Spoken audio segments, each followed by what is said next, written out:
さミミクラフトの初めての本が出版されることになりました。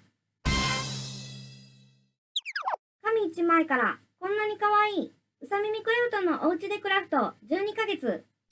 2020年12月9日発売。1300円。Amazon にて予約受付中です。この動画の説明欄とチャンネル概要欄にリンクを貼っておきます。YouTube に投稿している作品プラス未公開作品も含め、イベントや季節に合った厳選の45作品。作成工程を一つ一つ丁寧に画像付きで解説しています。また、作品で使われている花びらや葉っぱなどの実寸大の型紙が使われており、型紙の使い方も解説しています。動画も見ながら作れるように QR コードをつけています。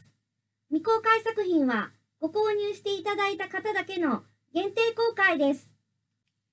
この本では親子でワイワイ楽しく作れることをコンセプトとして、季節ごとのイベントに合わせたクラフト作品を紹介しています。小さなお子さんでも作りやすいものから作りごたえのあるものまでたくさんあります。可愛い作品を揃えることができたと思っているので、たくさんチャレンジしていただけると嬉しいです。